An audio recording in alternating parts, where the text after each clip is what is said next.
Welcome in Beyond the Box Score, Mastering Matchups, Week 12. We have a lot to talk about. Ryan, before we even get started, I'm just going to ask right off the top, this is back-to-back weeks. I've made Claire put Christian Watson on our thumbnail. You are the Christian Watson guy. I believe you still have Christian Watson references in your Twitter bio. So you nailed it last week. Ryan's been on a freaking heater for anyone who hasn't been around, by the way. Is this another Christian Watson week, Ryan? Man, how deep do you want me to get into it? We can save it for the show, but I feel like Christian Watson Judas this week. Like I've abandoned him. I keep finding all these reasons that I like Romeo Dobbs matchup better. So yeah, maybe. All right. So we've got that to look forward to. We've got that to look forward to. Christian Watson Judas is crazy. Okay, yeah. Is it another Christian Watson week? Is it another Sean Tucker week? That was one of the mastering matchups calls last week.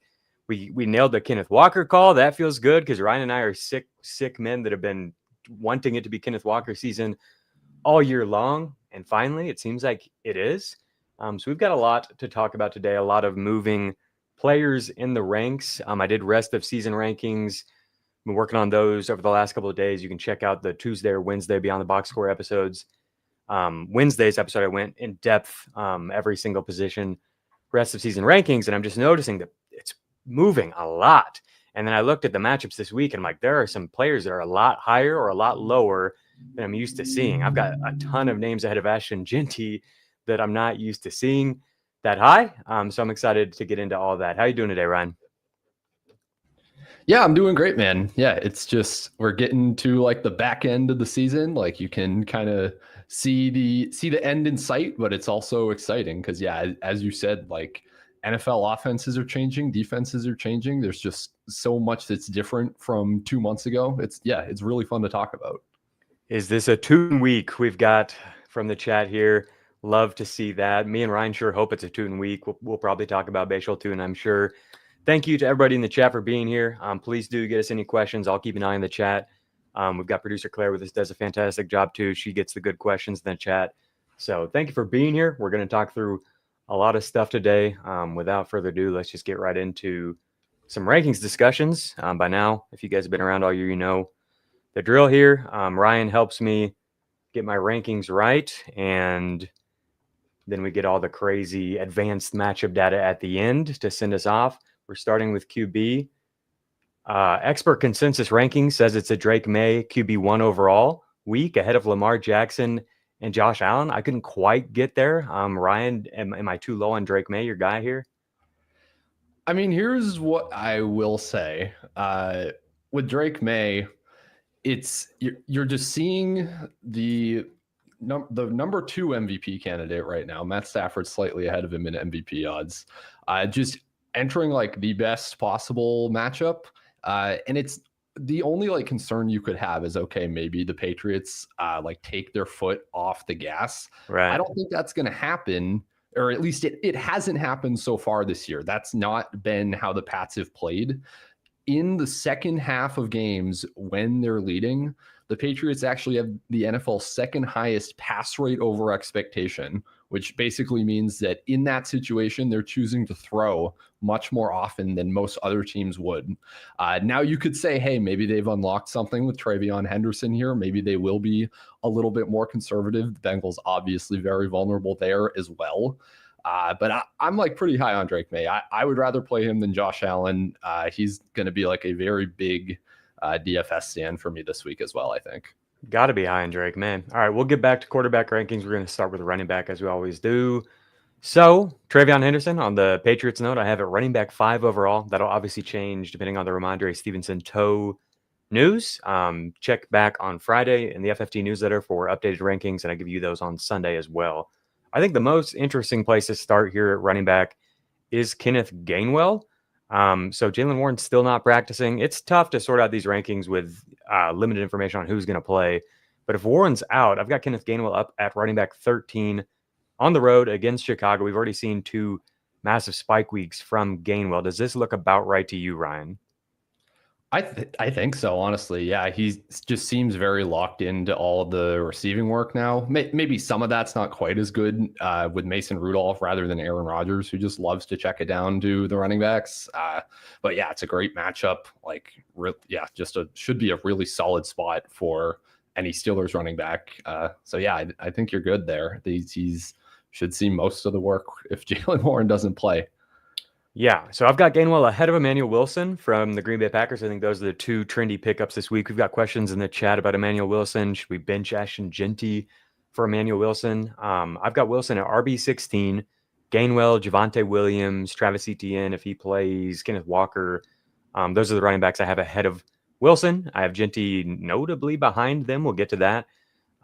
You had some notes on Wilson in this matchup, right? I did, yeah. So it's a note, but it's also like kind of a question to you of how you would approach this, or if I'm overthinking this. So the Vikings are most teams want to run on the Vikings, right? Top six run funnel by pass rate over expectation allowed. So like that's good, right? The Packers, I think we'll probably continue to try to run. We did see them go more pass heavy in the 3 quarters after they lost Josh Jacobs last week, but I still think probably the run is where they're going to try to start. But it's interesting with Wilson, right? Because the Packers have kind of used him and Jacobs opposite from like a schematic perspective. Wilson has more of a lean towards some of the zone running concepts, whereas Jacobs, they would have run like a higher rate of the man gap stuff. The Vikings are much more susceptible to the zone running concepts. 14th most YPC allowed on man gap. They're allowing the fewest yards per carry. So to me, I'm just looking at this like, if it's just Wilson, are they just going to stop like running man gap stuff? Are they and continue like the lean toward Wilson because they like him more as a zone runner? Or are they just going to try to have him run the entire like Josh Jacobs playbook? I'm not sure. I'm asking you if you have any lean there, because it would affect a little bit how I feel about him, I think. Yeah, that's really interesting because LaFleur, we've seen has a background with zone running. He's done that a lot, but he's gone more and more towards man gap runs lately, and I think Jacobs is a great fit for that. I think Marshawn Lloyd would have been a good fit for that.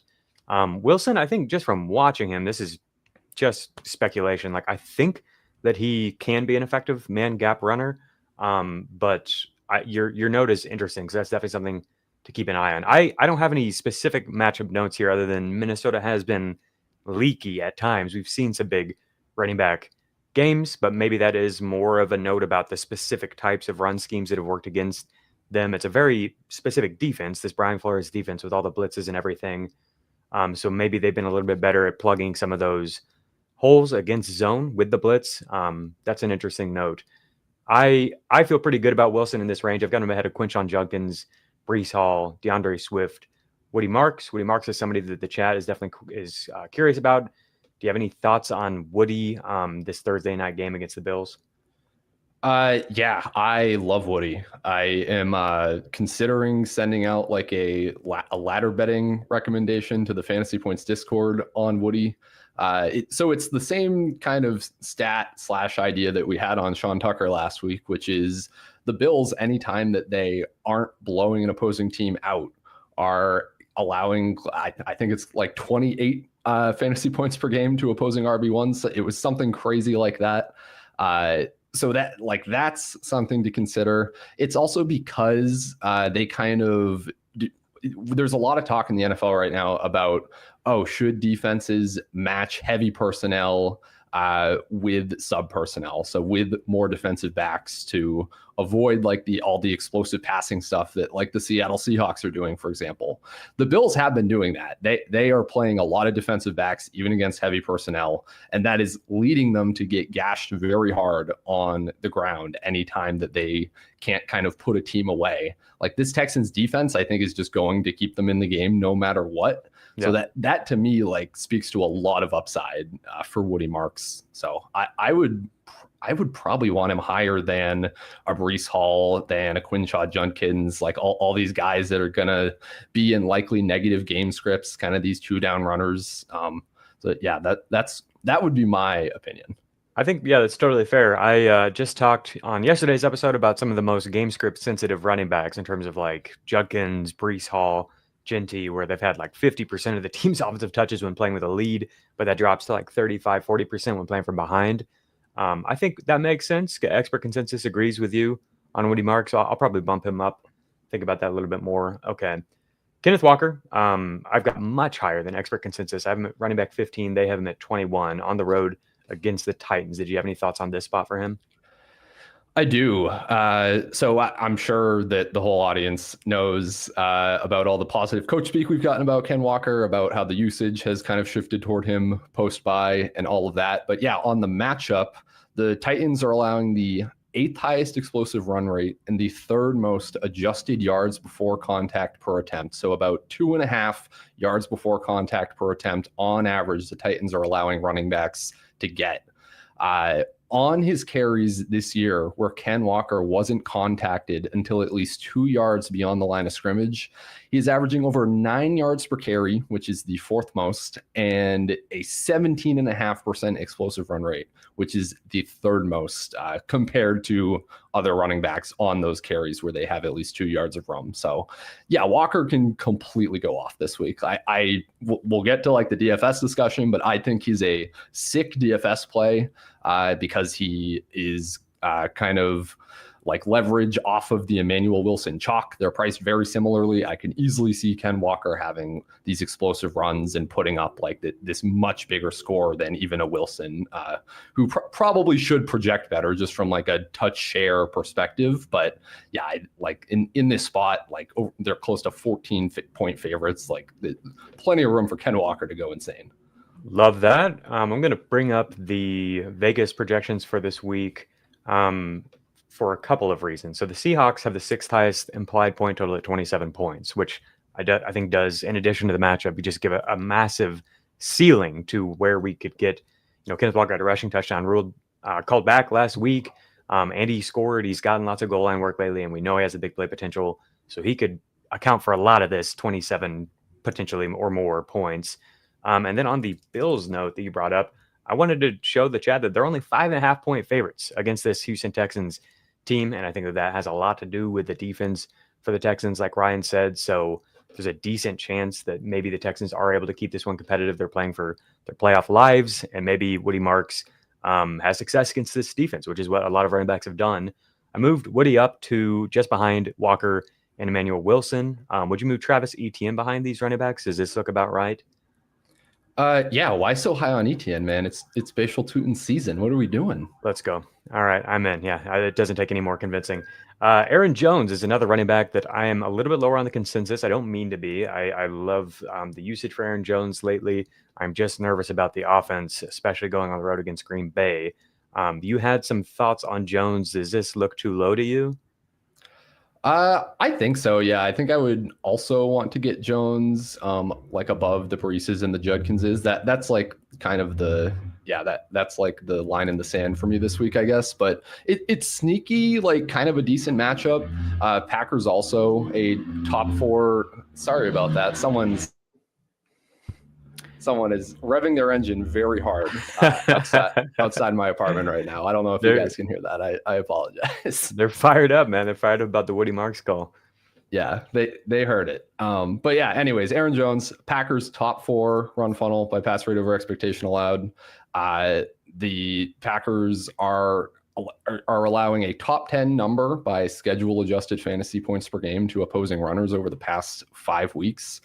So I think it's like sneaky okay for Aaron Jones. Like we have seen at different points this year that Kevin O'Connell wants to lean into the run a lot more with JJ McCarthy on the field. I think he could have some success. Like the workload is good, obviously. So I'm kind of okay with having him around like a DeAndre Swift. I'd view them pretty similarly. Okay. Yeah, that's kind of where I'm at with Jones, but I actually, and this is going to sound disgusting, I see Cleveland's offense as similar to Minnesota's right now. They're both going on the road. And I see Green Bay, even though there has been some running back success, as about a neutral running back matchup, which is basically how I see the Raiders. I think the Raiders have actually played the run pretty tough. And so then it comes down to like Jones versus Judkins as a player profile. And I think Judkins is clearly better at this point. Jones, though, I think maybe gives you some receiving that Judkins basically never gets.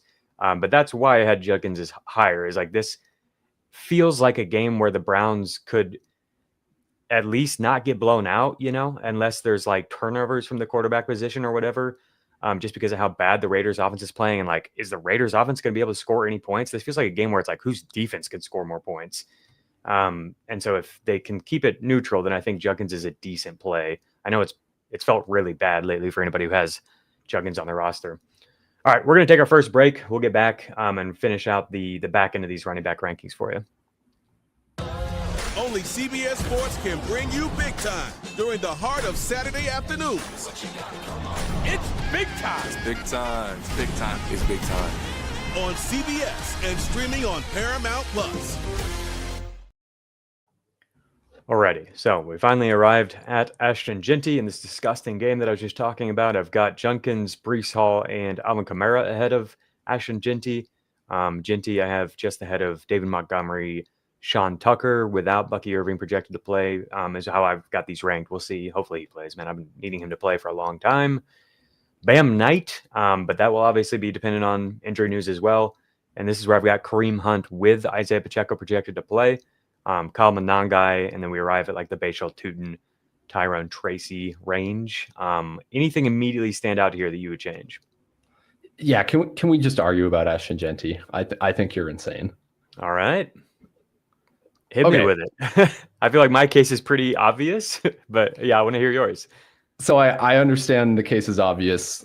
LOL, look at the Raiders offensive line. Like I get that 100%. But this is one of the few games all season in which the Raiders are going to be favorites. It's a 3.5 point spread right now. No running back over the past 3 seasons has averaged more fantasy points per snap while leading than Ashton Jeanty. He is above Derrick Henry. He is above like all of these most uber game script sensitive backs just in terms of fantasy points per snap while leading.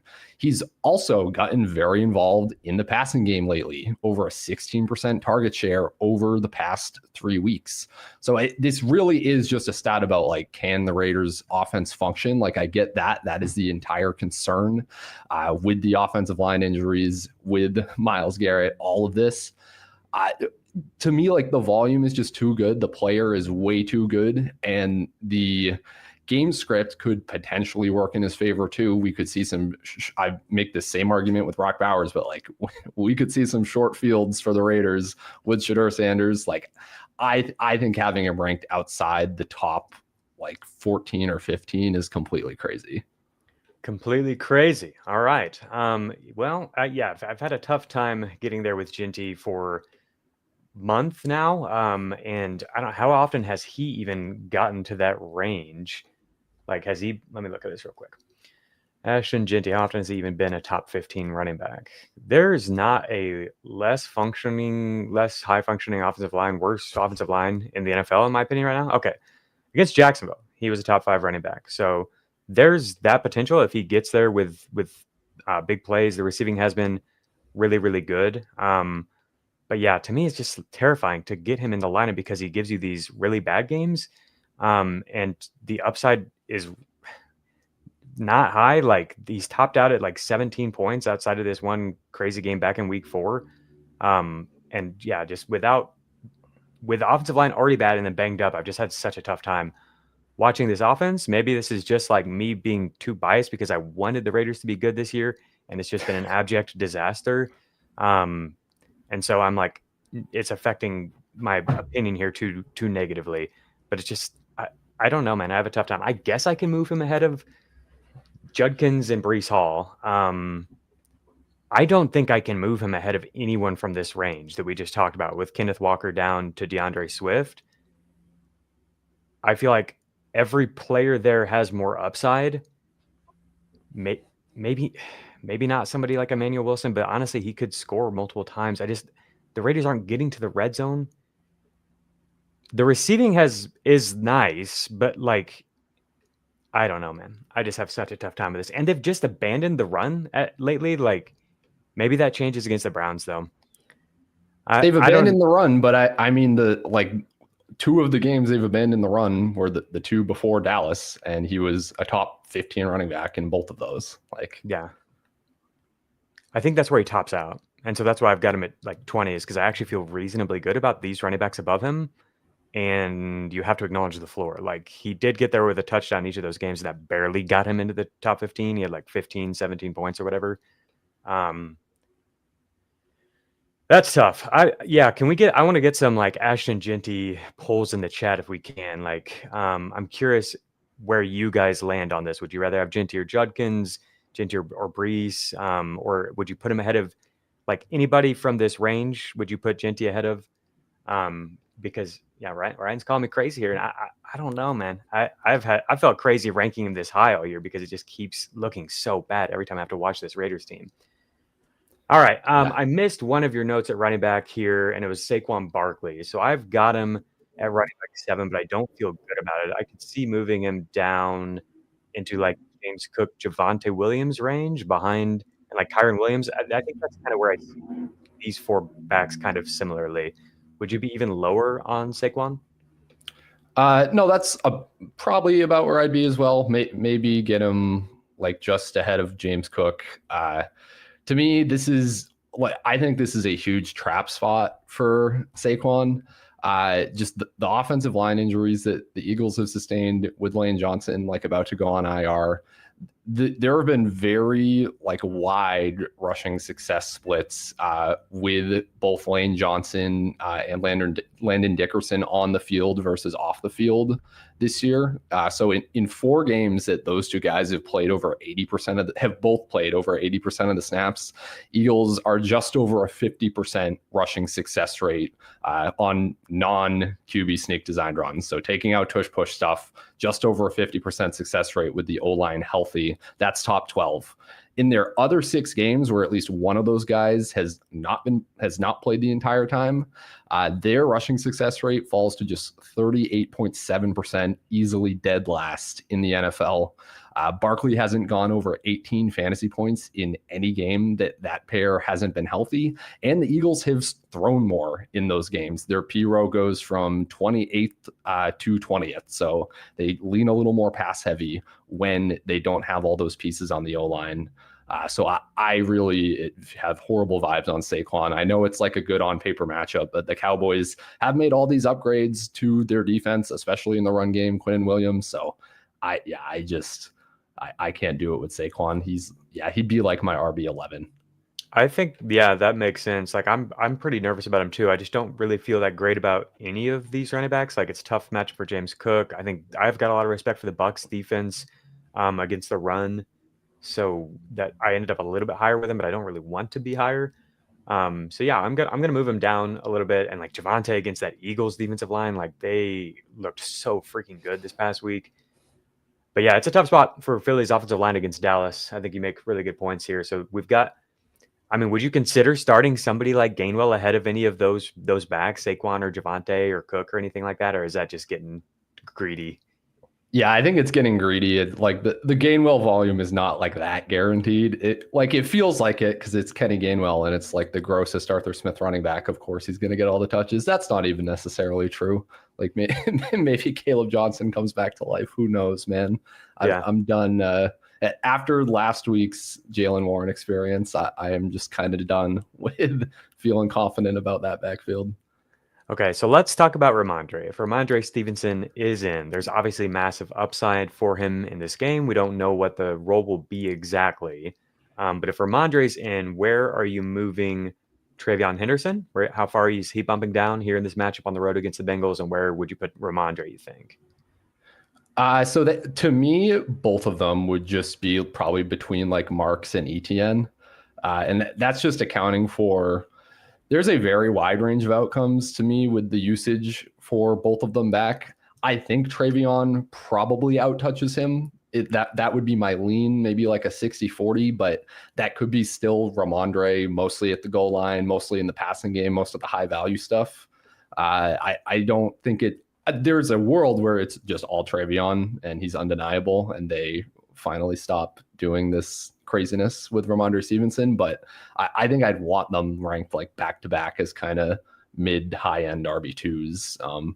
And they could also both go off. Like this Bengals defense is just absurdly generous to opposing running backs. Yeah, fourth most adjusted yards before contact per attempt, 13.3 additional schedule adjusted fantasy points allowed over a running back's average the past 5 weeks. It's just crazy. This is how I would rank them. It's Travion Henderson at running back 14, and I see him really similarly to Kenneth Walker if Ramondre is back. If Ramondre is back, I don't assume that he would play the full role right away, but he might. We don't have any idea how that will go. So I see them both as pretty risky. Like Ramondre, I have a decent bit lower than him. I would have him at running back 25, and I see him very similarly to David Montgomery, where it's like a really good matchup, and there's potential for multiple touchdowns. If you want more upside in your lineup, I would go with Montgomery or Stevenson over Kamara, Breece Hall, Judkins, Ashton Jeanty, even ETN maybe. But it's like if they don't get 2 touchdowns, Montgomery, Stevenson, then I think you could realistically have a 15 carry for 50, 60 yard type of game with very little receiving for Ramondre Montgomery. With Henderson, it's like he has the potential to give you the long plays and the touchdowns. I just feel like his upside, we've seen it, it's like much, much higher than Stevenson. So it's a similar type of bet in that there's a low floor if Stevenson's back. But I think the upside is more explosive for Henderson, which is why I would have him up in this range. I wouldn't have them back to back. I would much rather start Henderson if Mondre is playing. But they're both viable starts, even if they're both active, because this is such a good spot. And the Patriots are implied for so many points. I compared it to the Lions. Here it is. Like Lions 30 implied points this week. Patriots 29. Okay. Yeah, no, I think that's totally fair. I'm maybe being a little. I've been told multiple times I'm way too close to this whole thing with the Patriots running backs, and that maybe I am a little too pessimistic. But yeah, I hear you. Let's talk about 2 more backfields real quick that have a similar type of setup here, where it's like 2 running backs. Both of them could perform really well, I think, and that's the Jaguars and the Bears.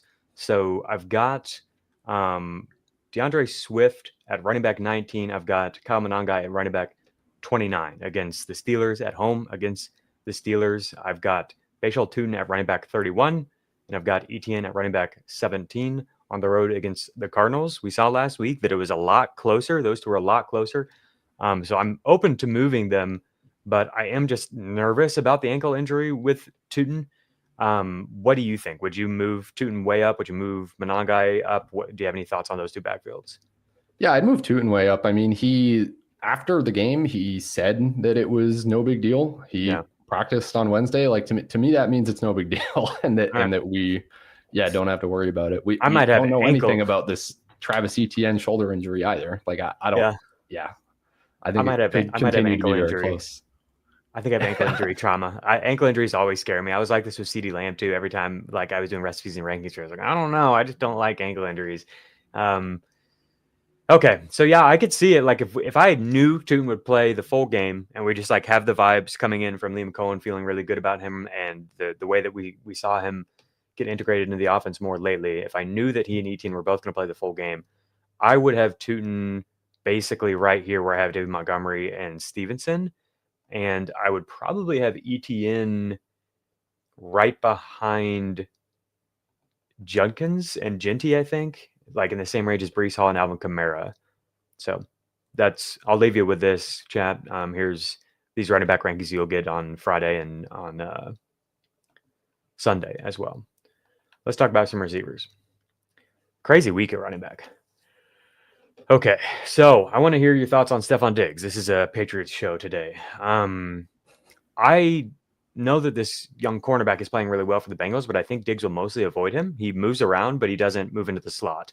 And Diggs has played, 2/3 of his snaps in the slot last week. Do you have any thoughts on Diggs? I feel like everything sets up really, really well for him to close out the season here. We saw the role increase last week. I think there's upside for him to just be in this range every single week. And this is obviously a game where the Patriots could score a ton of points. Yeah, no, I 100% agree. I think he mostly avoids Turner. We've seen the Bengals mostly have been vulnerable underneath, fourth most receiving yards per game allowed within 10 yards of the line of scrimmage. Diggs has the lowest ADOT of any Patriots wide receiver. It's him and Hunter Henry, both around like an 8-9 ADOT. So yeah, I think Diggs is a great play, great start. What was worried about DK Metcalf last week, not worried about Diggs this week. Okay, good notes. You have DK Metcalf thoughts for this week, right? Did I see that in the? God, I do. Okay. No, I do. I just feel so grossed out that I have DK Metcalf thoughts. Here's where I've got DK Metcalf, wide receiver 28, Juwan Jennings, AJ Brown, Christian Watson ahead of him. All right, I'm just going to tell you all my notes, and you can interpret how you'd like. Okay, Bears along the second most receiving yards per game on the deep ball, over 60 receiving yards per game on the deep ball. Steelers have one of the best like O-line, D-line passing matchups this week just by pressure rate over expectation allowed. Bears rank fourth worst in that stat. Metcalf has been the most pressure-sensitive wide receiver in the NFL this year. His targets per out run basically triples when his quarterback is kept clean. His yards per out run goes like from literally 0.19, like basically has zero production on pressures, up to 2.7 when his QB is clean. And I don't actually think that Mason Rudolph is like that much worse, or he might actually be a little bit better for DK Metcalf. That's like a possibility. Over the last 2 seasons, Rudolph has 8 starts with the Steelers and with the Titans. Calvin Ridley and George Pickens have combined for 17.4 DraftKings fantasy points per game in those 8 Mason Rudolph starts. They've gone over 23 in 3 of those 8 games. So I do think there's like legit DK Metcalf upside this week. Everyone is super pissed off about him and is totally done with him. And I totally get that. But this is like a way better spot than average, I would say, for Metcalf. Okay, good notes. I'll probably move him up then because I don't feel like a ton of conviction about some of these players above him. 2 that I do have above him are Christian Watson and Romeo Doubs. I have Doubs at wide receiver 23, Watson at wide receiver 25. You said you are the Watson Judas this week. You have Doubs over him then, I presume? I do, yeah. Dobbs over him. And it's all just schematic stuff. So Vikings play by far the most too high looks in the NFL. That has been very bad for Christian Watson this year. He goes down to just a 13% target per out run against too high. That is pretty much the same over the past 2 seasons. It just drops by like a third, his target rate.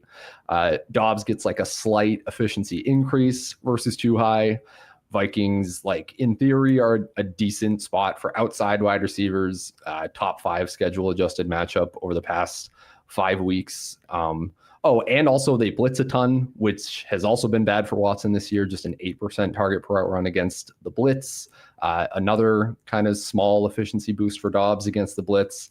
I think this is more likely a Romeo Doubs game than a Christian Watson game, as much as it pains me to say. So I would probably, I think Dobbs is pretty good where you have him. I don't think I'd move him up above like an Alec Pierce, but I would drop Watson below like the Metcalfs and the Jennings probably, and maybe some other names you have below there. All right. Yeah, that makes sense to me. I feel like Watson's obviously is always a high variance player, but especially this week with the way that Minnesota plays with the blitz and everything, they might catch him with their pants down occasionally and get a big Watson play. But outside of that, like, I don't feel great about it.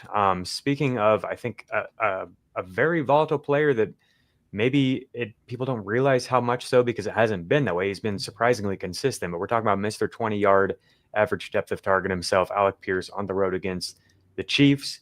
A weird game here where the Colts, on paper have been the much, much better team, but are underdogs against the 5-5 Chiefs. How do you feel about Alec Pierce in this spot? I feel pretty good. Like, this is the highest total game on the slate. Like, both teams should be compelled to throw the ball at least a decent amount. So that's at least good for Pierce. The matchup note that we've talked about a lot on this show in terms of like when to target Alec Pierce, and we've been right every time, has been like his single high versus 2 high splits, right? It's completely gone off against the Steelers, the Falcons, these single high heavy teams the last few weeks.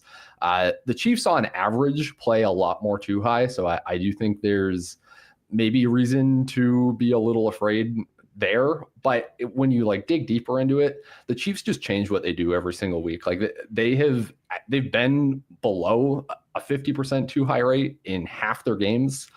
They've been up at like 80% in some of their games. So like it averages out to they play a lot of too high, but it's not every time. I would say kind of generally as a rule of thumb, they do play a little more single high against teams that have like strong running games, which would include the Colts. Yeah. So I think Pierce could be pretty good here. Like yes, he's volatile as you said, but I think he belongs as a top 24 receiver basically, which is the conclusion it looks like you came to as well. Yeah, good notes. I mentioned to people yesterday that the matchups have been really favorable for Pierce, and the second half of the season scares me a little bit because there's a lot of teams that are like top 8 and too high, like basically every team they play. The Chiefs, I think to Ryan's point, are one of the teams that we can see be a little bit more flexible and adaptable. And some of the defensive coordinators will adjust to the Jonathan Taylor factor here, but I think a lot of defensive coordinators are just going to match personnel, and the Colts do use a lot of 3 receiver sets. But yeah, I think Steve Spagnuolo will probably see a little bit more single high here. They use a lot of press coverage too, and I think Pierce can win in those matchups. So yeah, I've got him high, and there's of course upside for even more than this with the potential shootout here between the Colts and the Chiefs. We've got some questions about what about Pierce versus JMO. We've got some questions about Michael Wilson in the chat for sure. We'll get back right after our next break here and talk about those guys.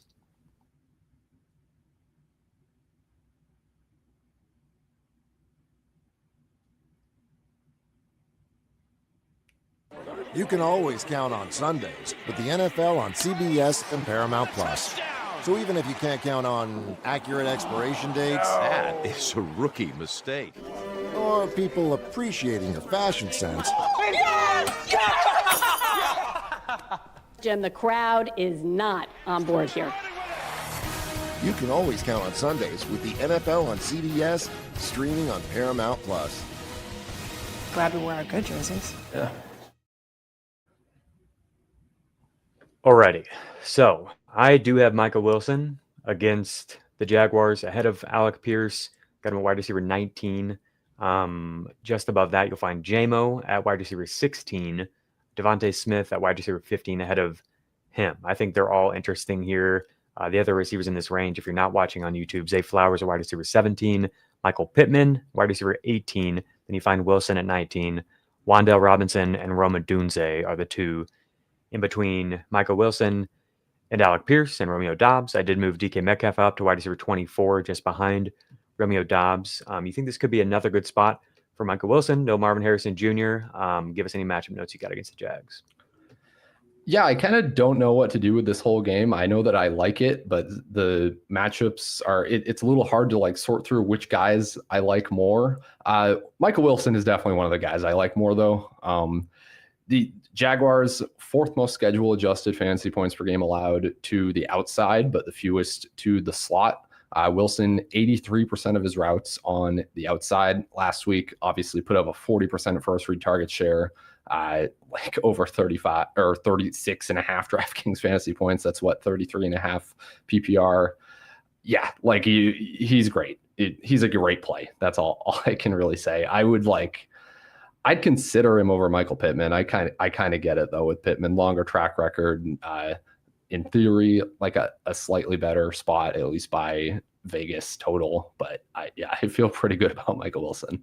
I'm into it, man. Let's just ride this Jacoby Brissett train till it crashes. It's been pretty nuts for fantasy. Okay, Jameson Williams, wide receiver 16. I mean, he could be wide receiver 1 if the Lions go nuts here against the Giants. They need to maybe get the vibes up after last week. How do you feel about JMO in this spot? Yeah, I mean, I think you've ranked him perfectly, but as you say, the upside is pretty incredible. Schematically, Giants play the most man coverage in the NFL. Jameson Williams, 74% more efficient by yards per out run against man coverage this year. Giants allowing the most fantasy points per game to opposing wide receiver 2s and the 4th most receiving yards per game on the deep ball. It's just like a tailor-made Jameson Williams spot. Jameson Williams has absolutely disappointed in tailor-made Jameson Williams spots before, but I do think the usage is genuinely a little better, or at least about as good as it was last year when we were getting kind of the more frequent Jameson Williams boom games. The horizontal route rate is up a bit. The expected fantasy points per game is up a bit. So yeah, I think it makes sense to have him as a top 16 guy this week. Okay, let's talk about these Dallas and Philly receivers. I've got CeeDee Lamb at wide receiver 11, Devontae Smith at wide receiver 15, George Pickens wide receiver 14, and then A.J. Brown, I continue to be pretty pessimistic on. I've got a wide receiver 27. Does anything stand out to you about the wide receivers in this game? Yeah. I mean, you've basically mirrored my opinions here, but I can explain like in depth why. So the Cowboys have gone back to playing a lot more zone coverage. They had like a 2-game kind of fling with playing man. Made some additions to their defense, got some new pieces in there. They're back to playing a bunch of zone. Devontae Smith and A.J. Brown have very wide man zone splits this year. A.J. Brown down at just above 1 yard per out run against zone coverage. Smith all the way up at 2.4. So that I like Smith a lot more on that level. I like him more on the level of where you have been able to really beat the Cowboys this year is deep downfield. Smith actually seeing a bit more deep usage in terms of targets per game, over 15 yards, all of that. And also his separation on vertical routes is just blowing out A.J. Brown this year, which is very odd. Usually, back in the day, A.J. Brown was like the go ball demon. But yeah, just on vertically breaking routes, Devontae Smith 17th in average separation score over at Fantasy Points Data. A.J. Brown all the way down at 56th. So I think the upside is pretty good for Devontae here. I really like him as a DFS play as well, because he's just kind of priced similarly with Brown. I think ownership splits between the two guys, but I clearly prefer Devontae Smith. He's up over 18 fantasy points per game in games that the Eagles have allowed more than 21 points this year. Cowboys are implied for just over that, 22 points, I believe. They could be pushed a bit here. We just talked about why I don't think Saquon Barkley is the way that they get there. So I think this is like the perfect Devontae Smith kind of smash spot. Yeah, that's how I feel too. It's funny, for all the A.J. Brown washed up narratives out there, he still has one of the absolute best data sets you can find against man coverage this year. Just a bully out there. He's always been really, really good against man. So that's interesting to me. But like Ryan said, we're getting more zone from this defense lately. I do think that the way to attack this defense is probably going to be through the air. They're on the road here against Dallas. I think this could be a game where Dallas's offense plays surprisingly well. But of course, we'll have to see it before we know for sure with that defensive line in Philly just wrecking Detroit last week. So yeah, I'm a little bit nervous about the Dallas receivers. I've got them lower than I usually do, and I'm a little high on the Eagles receivers. It might seem crazy that wide receiver 27 for A.J. Brown is high for me, but last week I had him wide receiver 44 or something. I'm having a tough time getting there with A.J. Brown lately. Okay, let's talk about the San Francisco wide receivers. And then I'll if you have any thoughts on Tedder McMillan on the other side of this game, I'm interested in those as well. So we get the Niners at home on Monday night against the Carolina Panthers. No matter where I rank these 49ers receivers, somebody's going to have a problem with it. I see somebody in the chat telling me that I'm way, way too low on Ricky Pearsall. It's hilarious because all year everybody's told me I'm an idiot for believing in Ricky Pearsall. There's massive upside for Ricky Pearsall in this game for sure, but I also think it's extremely risky to start Ricky Pearsall, as you just saw last week. We could see another game easily where they just control without any problem against the Panthers and have no need to take deep shots to Ricky Pearsall. So if you need safety, you're probably better off starting somebody like Jacoby Myers over Ricky Pearsall. Do you have any thoughts on the San Francisco 40 receivers? Yeah, I'm with you on the upside being really good. Schematically, the Panthers playing a ton of cover 3. Has been good for Pearsall. He's been about 24. He's been targeted about 40% more often against cover 3 than any other shell this year. Big boost to his yards per out run, over 3.7 yards per out run versus cover 3. These are small samples, but yeah, I think you painted the picture pretty well, where it's if the game is close, or if they feel the need to attack downfield, I do think Pearsall is the way they do that. He ran just as many routes as Jawan Jennings last week. Like, the role is there. It's just, he's a deep A-dot type of receiver that is, it's just not going to hit all the time. Like, he's Jameson Williams at home, but people want to defend Jameson Williams more for whatever reason. But I don't see them, like, obviously very different spots. Like, I think you should have JMO way higher this week. He's probably healthier, et cetera, et cetera. But it's kind of a similar type of bet. Mm-hmm. Do you have any Tedrow McMillan thoughts here in this spot? The Niners defense that just got crushed by Michael Wilson. I've got him wide receiver 13, ahead of George Pickens, ahead of Devontae Smith, behind Justin Jefferson, behind CeeDee Lamb. Yeah, I don't blame you at all. I think that's pretty much exactly right. We've just seen the 49ers be completely unable to stop anyone in the short passing game, basically since Fred Warner was injured. Like, it's just been a total mess on defense for them. So I think it makes sense to have Ted high. Okay, let's get some Jacksonville Jaguars thoughts against the Cardinals here. I've got Jacoby Myers at wide receiver 30. I've got Brian Thomas Jr. wide receiver 32. And I have Parker Washington at wide receiver 43. Are you seeing this differently? So I think Washington is the one that I am most, like, intrigued by, or like maybe would want to be above consensus on. Cardinals have been much more accommodating to the slot this year, top 12 in schedule adjusted fantasy points per game allowed, bottom 5 to the outside. We've seen Washington in the slot over 55% of his routes each of the past 2 games.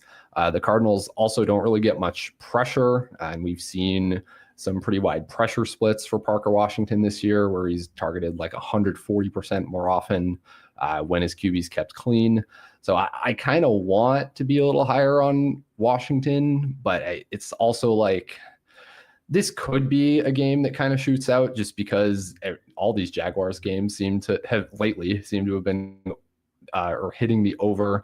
Cardinals very pass heavy against the biggest pass funnel, like, could totally push the Jaguars, but they could also just keep doing it in the run game and, like, not need to drop back a ton and have their whole plan from last week kind of work again. So I don't know. Like, I'd probably move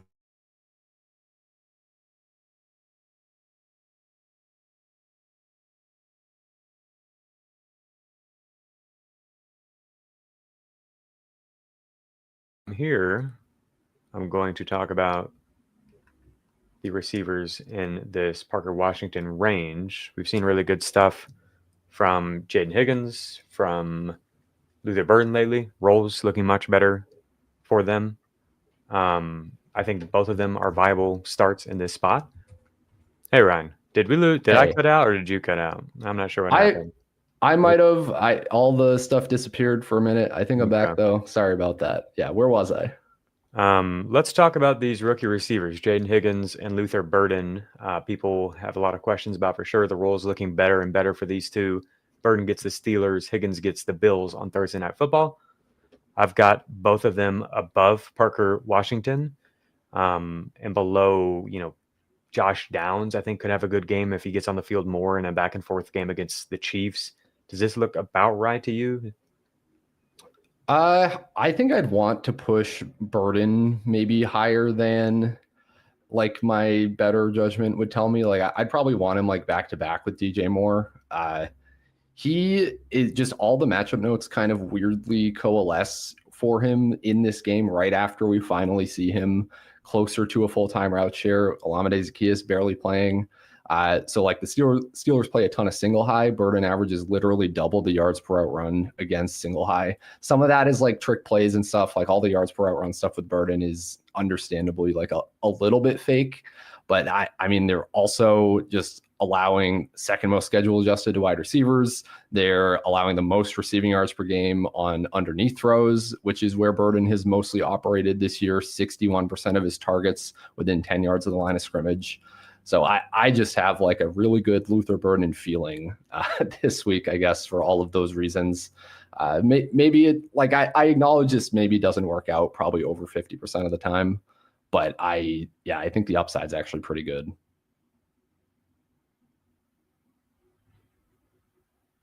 You were muted, Jacob. We're out of control here with the quality of the stream. It also keeps cutting my stream for some reason where it doesn't show the rankings. Would you move Luther Burden ahead of DJ Moore? Does that look about right to you? Have we arrived at that point in the season? I think that's where I'm at. Yeah. Like I think the Bears offense has just reached this point where like DJ Moore's had a couple of goose eggs recently. Like I think they just want to move away and do new things is my guess. I love it. I hope you're right. Okay. Yeah, low end wide receiver 3 then for Luther Burden. There's definitely upside. The Steelers have had kind of shoddy tackling at times this year. I mean, you could put him up in this BTJ, Jacoby Myers range easily. I think that makes sense. I don't feel that great about Khalil Shakir necessarily. Where's the line where you'd be like, nah, you can't start Luther Burden over him? Is it like Juwan Jennings? I think it's probably BTJ is the line for me. Like that's at least some decent projected volume. I just talked about why I kind of like that game, even if it's hard to like anything about BTJ. So that's probably where I would draw the line. Okay, let's finally talk about Adonai Mitchell. I saw you asked if we can talk about AD Mitchell. Hell yeah, I always want to talk about AD Mitchell. Nobody seems to recognize like how much upside there is here, but I'm sure you do. I've got him at wide receiver 53, and it could be much, much higher, but you just never know what you're going to get with this guy. Is there anything in the matchup that stood out to you? There is, yeah. So Ravens playing single high at a top 3 rate. We've seen AD Mitchell average 3.3 yards per out run against single high this year, which is triple what he's done against 2 high. Led the Jets in targets last week on just 60% route participation in his first game with the team. He is averaging 93.5 air yards per game in his only 2 games, over 30% of the routes. The Ravens still a top 10 schedule adjusted opponent for wide receivers over the past 5 weeks. Like I'm not saying like put AD Mitchell in your starting lineup in fantasy or anything like that, but I think the upside is there. I'm going to be looking at maybe doing some ladder bets with him, getting like some plus odds on like these very high, like 80 plus, 90 plus yard totals. That's like on my list to look at today. Maybe it'll make it into the advanced matchups article. Maybe it won't, but yeah, I think it's like I think it's underrated how potentially good of a spot this is. He's got to catch the ball, obviously. Yeah, yeah, he can. He was kind of cooking Christian Gonzalez last week. Yeah, man. AD Mitchell has got the goods. We have yet to see it really come together, but he's going to get some opportunities here for the Jets. An interesting flex play. Like if you're desperate enough to be considering Yoshivas or whatever, would you rather just roll with AD Mitchell? I think so, honestly. Yeah. Yeah. Get Yoshivas out of here. I would not play him over Rashid Shaheed. I will say that. But yeah, I think that's about right. I worry that we're just not going to see much Shaheed in this game. If they get up early and run a ton and play more big personnel, that he's going to have like a 50% snap share and 2 targets. I just think Shaheed's a better player. I think it's like a similar kind of case in that, and on a much better offense that has had way more success on the deep ball this year. So yeah, just give me Shaheed over Mitchell. Totally fair. Totally fair. All right, let's talk about tight ends. You've got a lot of tight end notes this week. Tight end is very funny right now. Like just a few weeks ago, we're like, man, tight end actually feels really good. And like, it has not felt so good lately. We've had a lot of players drop off, but maybe Kyle Pitts is here to save us. Maybe Juwan Johnson's here to save the tight end landscape. This is how I've got them so far as I rank week 12. I've got Kyle Pitts at tight end 6. The usage was really good for Pitts the last time we saw these circumstances with Kirk Cousins in and Drake London out. A lot of pre-snap motion usage and first 3 looks and got him 9 targets, got him going in the short yardage game. So I've got him behind Travis Kelce, ahead of Hunter Henry, who obviously has the stone cold nuts matchup here at tight end against the Bengals. They've really struggled against position for years. Is this too high on Kyle Pitts?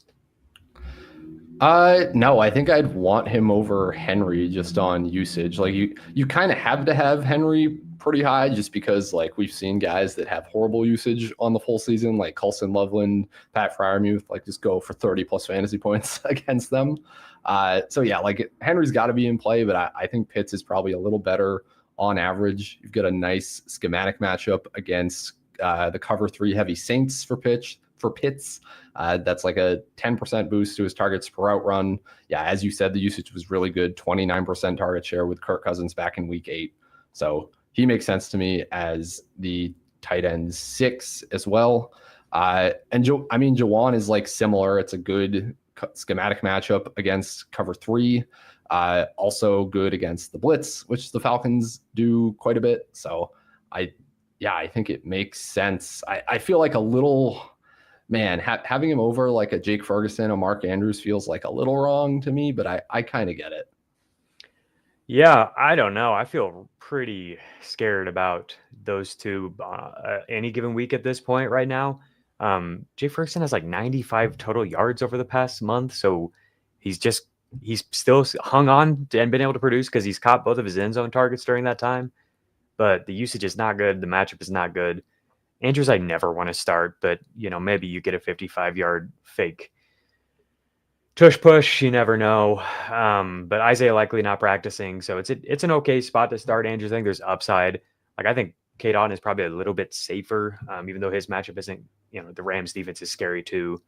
It's kind of rough at tight end, man. I don't really feel great about any of these. Like you can move Harold Fannin up with David Njoku not practicing, but you feel terrible about the quarterback spot right now, like where we're at with the Browns. It's tough out here. Can we get Darnell Washington to full roll so I can move him up? Like, I don't know. I got no idea what to do with these tight ends. Terrence Ferguson, tight end 22, he's probably going to play 20% of the snaps this week, like even without Higbee. Like, I just got no clue outside of like a handful of tight ends. Obviously, I don't feel that confident in Pitts, even with all the good stuff going for him.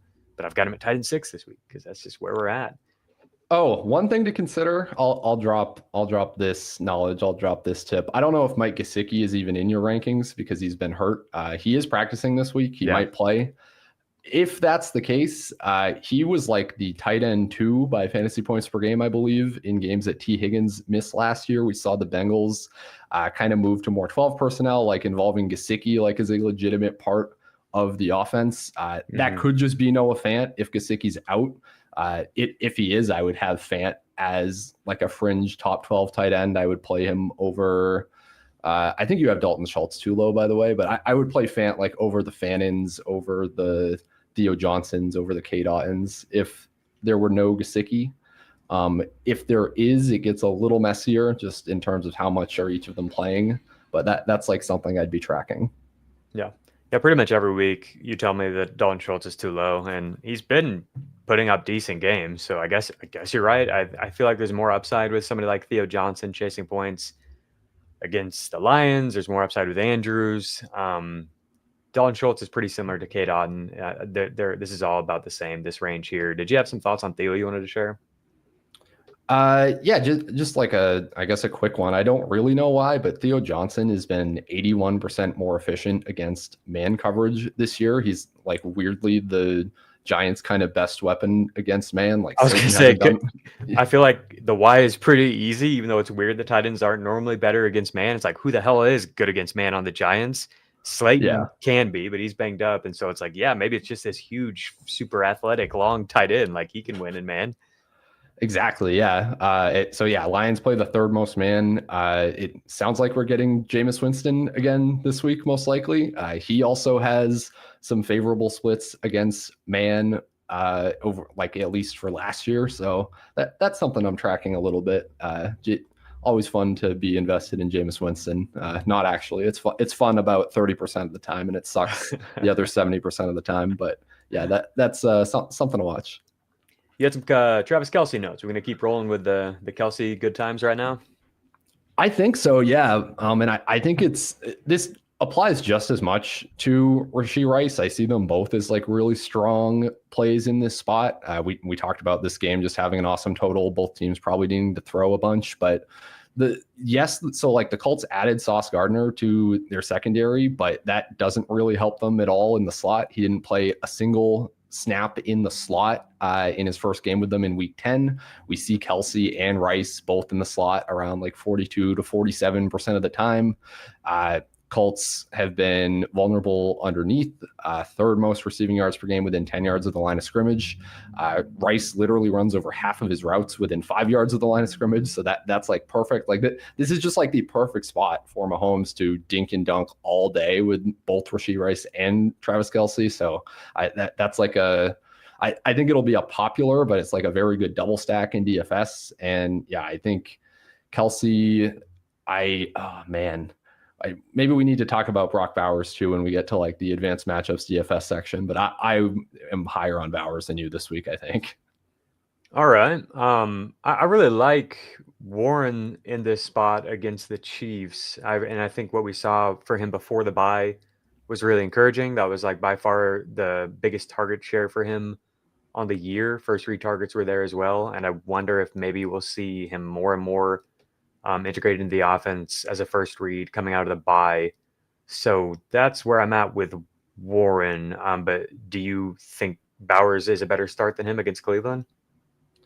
I think so, yeah. So on the topic of tight ends being insanely good against man coverage, Brock Bowers has I believe it's the fourth highest target share of any player in the NFL against man coverage this year. Browns play a ton of that. Obviously, they very rarely / almost never go off of it. All of his per route stats are amazing against man. Against single high, it's just like the perfect schematic matchup for Bowers. He's like a top 8 wide receiver in every efficiency stat against single high if you just take the games where he wasn't playing with a brace out of it. So like I don't think we should look at this that differently as if like Amon-Ra St. Brown was playing against the Browns. And I would be excited in that spot. It's like, of course, like it could be like the grossest and worst game of all time that we've ever watched. That is 100% like a possibility. So maybe this is way more of like a DFS take for me where McBride's going to get all the ownership. And I think Bowers' upside is like just as good at a fraction of the ownership, and he's cheaper and all of that. So maybe just go play Bowers in DFS instead of actually ranking him above Tyler Warren or above George Kittle in your contest here. But that's like I just thought that was an interesting angle. Okay, so that I can get behind is like the upside isn't that much different, I guess, than Amon-Ra St. Brown in this type of a matchup. I can see that angle, and for DFS it being interesting. But yeah, like how is it different than Sun God is clearly the infrastructural problems here in this game. I feel like, Myles Garrett could wreck their line 1-on-5. Yeah. And that could just happen every single play. We've seen games where it's literally like that over and over every single play. And they just have no answer, and they've got Brock Bowers running downfield routes and stuff. And it's like, this is so stupid. Like, I'm just not having any fun, and I don't want to have to start Bowers in that type of a scenario, whereas I feel much better about the game environment for Warren. But for DFS, if the Raiders are able to, get some big plays to Bowers in one-on-one spots, we know what he can do once he gets the ball in his hands. We know what he can do before that too. He's really, really, really good. So any opportunity to get him more isolated opportunities is exciting in terms of upside for sure. All right, let's run through quarterbacks real quick, and then we'll get to the DFS notes, because you talking about the Bowers angle has me intrigued. Okay, Jared Goff, great spot here. Dome game to start off the huge dome tour here to end the season. He gets the New York Giants. I've got him ranked at QB7. I think he could be the top scoring quarterback on the week. He's in the same range as like Stafford, Brock Purdy, where they could be really, really high scoring quarterbacks. If you want to start them ahead of Mahomes or even Hurts or something like that, like I could get down with that. In theory, I've definitely got them ahead of Dak Prescott, ahead of Daniel Jones, ahead of Caleb Williams. Did you have any thoughts on Goff that you wanted to share that were matchup specific? Yeah, I would rank him above Stafford this week. Okay. So yeah, as we just mentioned, Lions play a bunch of man coverage. Jared Goff, top 4 in adjusted net yards per attempt against man, 3rd best passer rating against man, 7th most fantasy points per drop back against man. That's a 63% boost to his efficiency. At home, obviously, over the past 3 seasons, Goff is at 22.2 DraftKings fantasy points per game. That is the QB2 among players on the main slate. He's gone over 26 in a third of his games over that period. Amon-Ra St. Brown leading the NFL in target share against man. To dip into the DFS, like Goff plus Amon-Ra plus Jameson Williams, like just that double stack with no Sam Laporta, a lot more condensed. Like I really, really like that this week against the Giants. The two wide receivers project great and will have some popularity, but Goff will 100% be single digit owned. And the upside is very good there. Yeah. So we don't know if Dart is going to play, but this is where I would have Jackson Dart. I would start him over Jacoby Brissett, who's been on fire lately, but I see them really similarly. And then there's kind of a tier break to Dak Prescott, Daniel Jones, Caleb Williams, Baker Mayfield, Jordan Love, Bryce Young, and Sam Darnold. Obviously, there's upside for huge touchdown output from Darnold, but I do think that it's more likely that it's going to come on the ground. Do you have any interest in Trevor Lawrence? You talked about the Jaguars receivers. I think it's another spot where it could come on the ground, but maybe Trevor's a decent start. I feel like he's played all right lately. Any thoughts on this mid-range QB section here? So I guess like what I'll say on Trevor Lawrence and to like maybe elucidate on why I'm so confused like with this whole Jaguars situation is the Cardinals, what they mostly do is they play a bunch of cover 4, right? And mostly what Trevor Lawrence does against cover 4 is he throws it to Brian Thomas Jr., and he tries to throw it deep. He is near the top of the league in deep throw rate against cover 4, but he also has had almost no success on it. Like he's near the bottom in terms of efficiency. So like I think there's maybe more upside than you might expect with T-Law. Like I could understand starting him above a Darnold just because I think it's going to be a much more competitive game. It could be much more back and forth.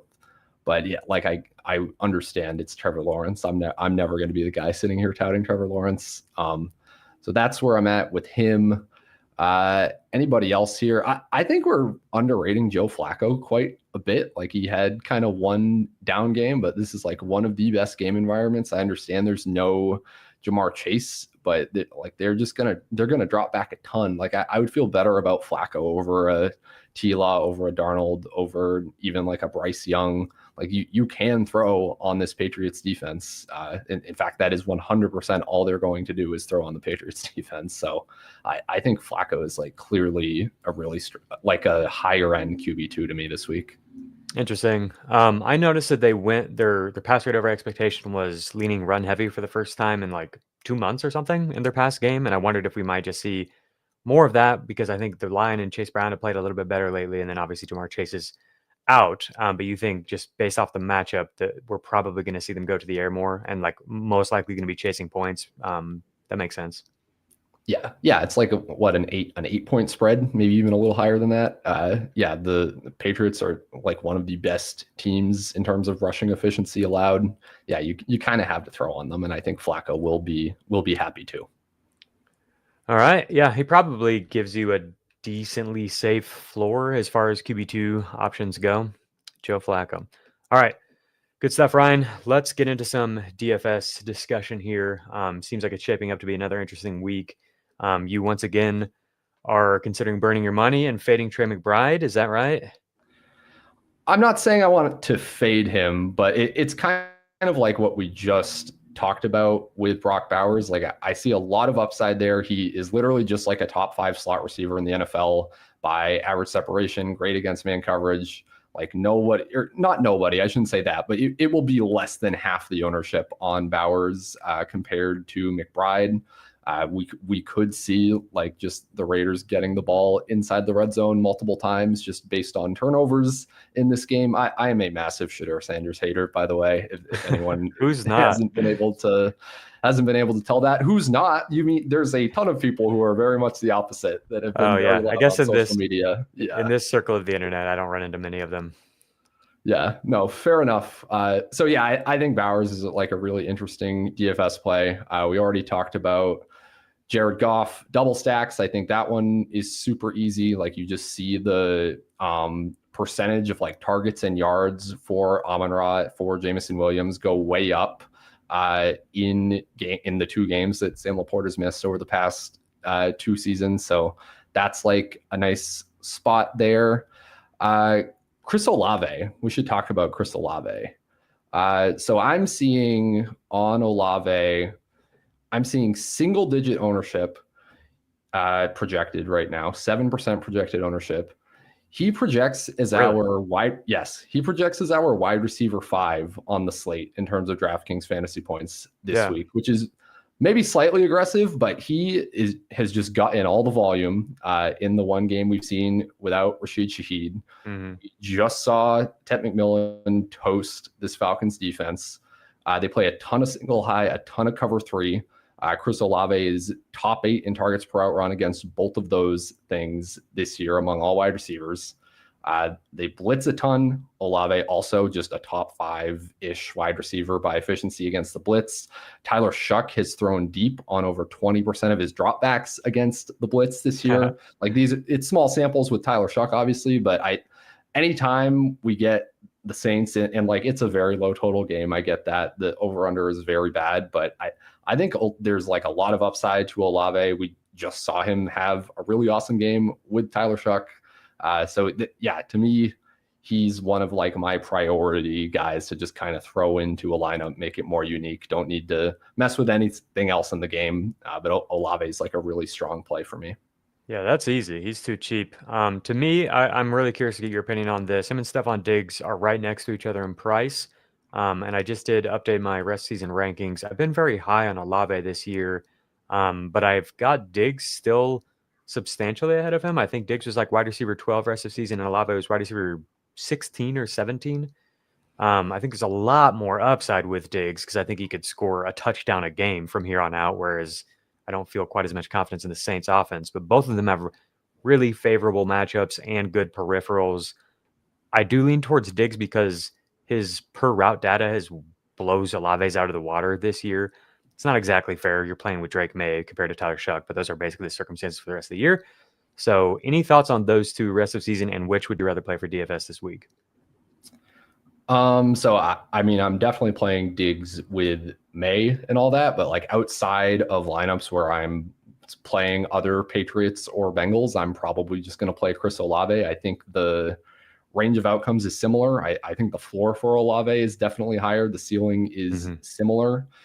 Rest of season, that is a close one. I think I would just lean Olave a bit. And the reason I say that, and maybe this is super wrong, and you can say, Ryan, come on, you're like the upside guy. Why are you saying this?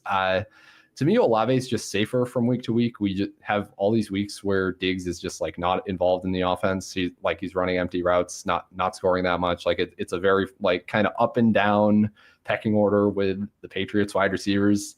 When you're like in your semifinal, in your quarterfinal matchup in the fantasy playoffs, like that's like scary to me. Like you can get like a 5-point stinker from Diggs so much easier that can like end your fantasy season.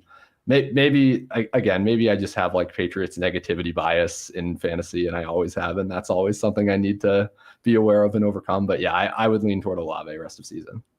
Give me the upside, for sure, is where I've arrived on those two and what you just outlined. It has been safe with Olave, 50 yards every single game except for one, week 4 on the road against Buffalo. I don't know if I actually buy that he's that much safer, just because I think the offensive environment can completely fall apart at any time. We haven't seen a big enough sample on Shuck yet to say that like he's somebody who can facilitate a good offensive environment every single week is basically where I'm at. And so like attached to Drake May, just I sleep better at night with that. And I think there is way more upside. And I think if Diggs is integrated as a full-time receiver, we don't know on that, but if he is, that like that's with the intent of him being the wide receiver 1 down the stretch, and they will build more and more of the offense around him. And I would just feel better with that and with the upside. I don't know if this makes sense to you or not. Like you said, the stinker can sink you. To me, these are both on a championship team. They're like wide receiver 2 or wide receiver 3 on your team, right? You've built a good team where they slide in there. That's kind of where they were drafted. And to me, I'm fine stomaching 5 points from that spot. I think that's pretty much a foregone conclusion that floor is real at that spot. And that shouldn't sink your roster if your team is built well. Whereas like if you get 25 from that spot, that's so huge. And I have a really tough time thinking that we're going to get there. It seems like the probability of getting there with Olave on any given week is really low. No, I think you're right. It is true. Like you're playing on average in your fantasy semifinals and the fantasy playoffs, you're playing against like the better teams. You probably do need the boom weeks. It's literally all that me and Scott Barrett constantly preach the entire offseason about how you should draft your fantasy team. So yeah, you're probably right. You outdebated me there. I think Diggs over Olave rest of season. It's close. Yeah, and I think a lot of people would lean towards Olave, which is funny how this works psychologically. But everybody's like, come around now, and now it feels like he's safe or whatever. And it's like, you guys told me all freaking year long that he's one hit away. Is he safe? Like he's playing with Tyler Shuck. He's playing with Tyler Shuck. Is he safe? I don't know. But we've got a sample size of 10 different data points that suggest that he might be safe. So everybody believes it. It's just funny. Okay. Anybody else on this DFS slate that you wanted to dig into? I think we've got some interesting starting points here. I think is Drake May going to be popular? He will be somewhat popular. I think Mahomes is going to be much more popular, but May will be maybe like 9-10%. I think that's way too low for all the reasons. I said kind of at the top of the show. I was thinking about the Trey McBride thing, and I was like, I'm pretty sure if I was playing like heavy volume on this slate, I would just be really, really overweight on Drake May and stack up a bunch of Hunter Henry. As like, I would think I would rather do that than Brock Bowers. I'd probably make a Brock Bowers lineup or two. But I think that's where I would lean at tight end if I was trying to get off of Trey McBride. Yeah, no, I think that's fair enough. I would want a good bit of Henry. Yeah, as we've seen, the ceiling is 30 points for literally any tight end against the Bengals, and you probably can't win without that. With that May Henry stack, I don't know that this is like a great week to go to tight end, but you could do that, like tight end in the flex. I mean, Trey McBride obviously projects as just like a wide receiver, so like if he's in your lineup, you could play him and Henry with May. Would be one way to go. I kind of like that in that like specific case, I guess. But yeah, elsewhere, I'm probably trying to get running backs in the flex. There's just so many good like 5K-ish running backs. Emmanuel Wilson will be, I think, decently popular, probably not overwhelmingly so. But there's easy pivots to like Aaron Jones there, who's a bit more expensive, but we just talked about why his matchup's kind of interesting. And he's just direct leverage if the Vikings can keep the game controlled or get out in front of the Packers. Same thing with Ken Walker. I think he's like the way better, like the best 5K running back play, will not be very popular at all. So yeah.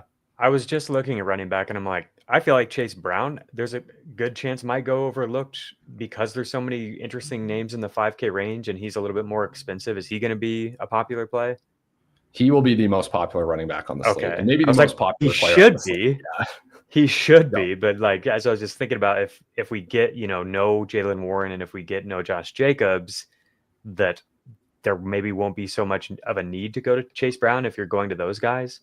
Okay, that makes sense. Yeah, I feel like what we're seeing right now from a role is insane. Like he basically, I can't remember exactly where I landed on him, running back 6 or 7 or something like that this week. But it's like, honestly, he should be in the top discussion, right? With the top guys, like 24 expected fantasy points per game over the past 2. I don't think he's going to get 14 targets necessarily. So that number's a little bit inflated. But you think the Bengals are going to pass a lot in this spot. Consensus has him at running back 12. That doesn't make any sense to me. They have Javonte Williams ahead of him, James Cook, Saquon Barkley, Kyron Williams ahead of him. I think he could easily like have a case for just being very similar to somebody like Bijan Robinson from a projection standpoint this week. Yeah. No, I think he's a great play. Patriots have allowed the highest target share to opposing running backs, I believe was the stat. Yeah, Brown at like 10.5 targets per game, the last 2 without Samaje Perine. Obviously, we should say this. This is like obvious to me, but maybe not obvious to everyone else. Christian Gonzalez is probably going to shadow T. Higgins. I don't think it matters at all. Like the Patriots have not at all shut down opposing outside wide receivers. We saw, who was it, Drake London have like a really good game against Gonzalez, Emeka Egbuka. I think he had a really good game that week. Like that is not like a problem at all that like T. Higgins is without Jamar Chase. He's like a great play, and I think probably not going to get enough ownership. He's like a great pivot off or a good like leverage off of Chase Brown just because everyone's going to be playing Brown. Yeah, I think that's super sharp. I've got T. Higgins just behind Olave and Diggs this week, just behind Nico Collins. Like, I think he's up in that same. He profiles really similarly to Devontae Adams to me. I have Adams a decent bit higher in my rankings, but similar type of range of outcomes in my mind. Did you have any Emeka Egbuka thoughts for this week? I've got him a little bit lower than consensus. I don't mean to be there. Not on this slate, of course. I just am picking your brain because you're my guy, man. And if I've got the opportunity, I'm going to ask you about these ones that I don't know. I don't, man. I wish I did. That's fair. I don't think anybody really does. I don't do enough like research off of the main slate, especially like by Thursday afternoon. So yeah, I have like no Egbuka thoughts. The Baker stuff is so bad lately. But like to me, as I look at this Rams defense, it's like where they kill people is with the pass rush and the quick pressure and stuff like that. But the Bucs offensive line has played actually really well lately. Has gotten healthier, has done a good job. They've gotten the ball out quickly and stuff. So like to me, you can pick on these Rams DBs a little bit. If anywhere, like it's the linebackers and the DBs, I think. So I wonder if maybe we see this become a bit of a back and forth game, but Vegas doesn't really like the Bucs. They were only at 21.5 points in terms of implied total, 6.5 point underdogs. But the over/under is high. It could be a surprising kind of shootout type of a game. We could see Emeka Egbuka bounce back. I dug into some like of the route data for them. They're just like insanely spamming horizontal breaking routes to Egbuka lately. 66% this past week. And that's kind of like the role people thought he would be in, right? Like that was kind of the skill set projection coming into the league. Yeah. But then he crushed down the field to start the season. But yeah, we're just in a weird place where the Bucs are trying to figure out their offense without Mike Evans. Okay. You got anything else you want to get into on this Week 12 slate, or we're ready to get out of here? Yeah, I think we're good. I think we covered it all. I got one more for you. Rome Odunze. Right. I don't know what to do with Rome Odunze. Do you think there's any reason why the playing time dropped this past week? I could like half word vomit out some stuff about them playing two tight ends more, which is what happened. Maybe that isn't what happens this next week. But I really am I'm just of the belief that we're going to see the Luther Burden breakout this week, man. But it is theoretically a good spot for Rome. He will not be popular. So like, I get it as like a DFS thing for sure. I'm sort of interested in the bounce back, but I do have him a little bit lower than I have been ranking him. It's just because like the usage hasn't been that good lately. He did run into this Turner DB for the Bengals that everybody loves right now a few weeks ago and got shut down. But yeah, the man coverage splits are really good for him and for Caleb Williams. We've talked about that, and they get an aggressive Pittsburgh defense here. So I wonder if this could be a bounce back spot for him. But yeah, only like a 69% route rate this past week, which is weird.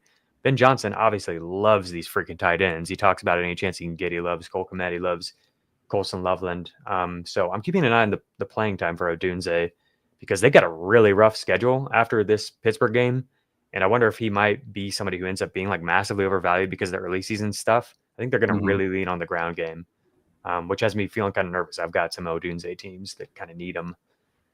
Okay, good stuff, Ryan. Thank you so much for being here. Let people know about the Everything Report where they can find your word vomit on people like Rome Odunze or whatever, the week-to-week, the little changes that maybe go a little unnoticed for most people, but not for you and Scott Barrett and the Fantasy Points data crew. Yeah, every single week, Scott and I write the Everything Report. It's exactly what it is called. Basically, every usage trend, everything that has changed that you need to know in the fantasy landscape over the past week. We talk about all the usage, project forward into the next week, the next several weeks. That's the Everything Report. That's over on fantasypoints.com. You can read that with an NFL standard subscription. And then I have advanced matchups coming out Friday morning, where it's a written version of some of the stuff we talk about on the show, plus a lot more in like a DFS or betting focused angle. So yeah, check that out as well if you are hungry for more nerdy matchup data. Good stuff. Got to check both of those out. The advanced matchup report is really, really good if you like this kind of content. And if this wasn't enough beyond the box score for you, we've got 2 hours. Are you seeing these run times, Ryan? 2 hours and 48 minutes on yesterday's show, 2 hours and 35 minutes on the show before that. So if you're ready Friday night, sit down, watch a movie, here you go. Enjoy yourself. There's some really good stuff for you. we're trying. It's time, man. We are gearing up for the fantasy playoffs. Less than a month away is basically where we're at. So I want to make sure that you have all that you need to perform your best when the time comes. Thank you so much for being here, Ryan. Thank you to all of you for being here in the chat and interacting today. We made it through a choppy stream.